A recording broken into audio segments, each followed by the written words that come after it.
What a way to start the week.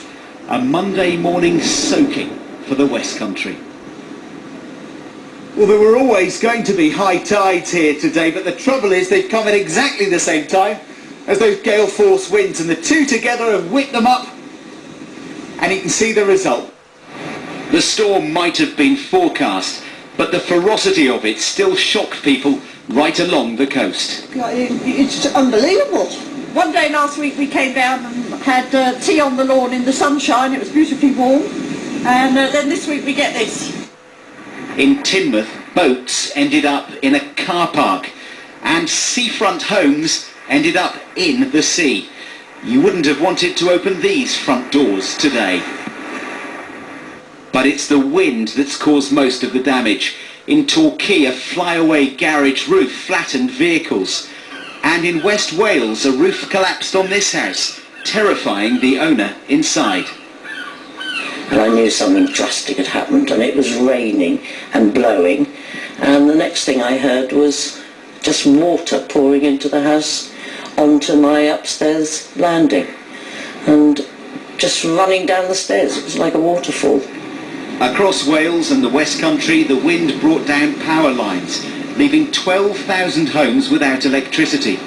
And the storm ripped through Cheltenham Racecourse the day before the world-famous festival gets underway. Tomorrow these tents should be full of drinking punters. With more storms still to come, the sandbags are likely to be out for some days yet, and the emergency services are expecting to stay busy. So far though, there's only been localised flooding, but the Cornish village of Flushing has been one of the unlucky spots. Swans here have been swimming up the high street, while homeowners have been trapped inside, watching, waiting and hoping for the best. John Kay, BBC News.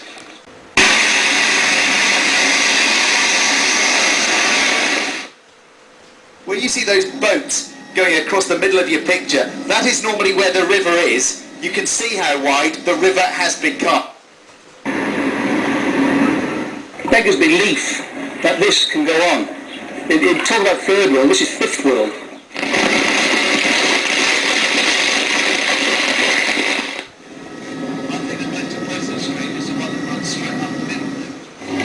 Inflatables have replaced cars and lifeboats are patrolling the streets.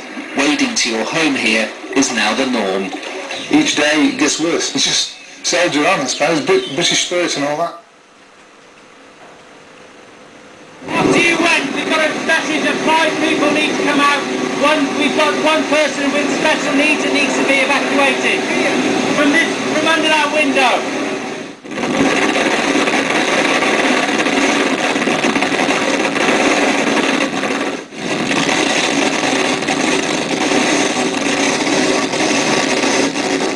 The restaurant through was almost full with people trying to dine, and suddenly the water came up through the floor and people were just going with their plates and knives and forks. Everything went with them, sort of thing.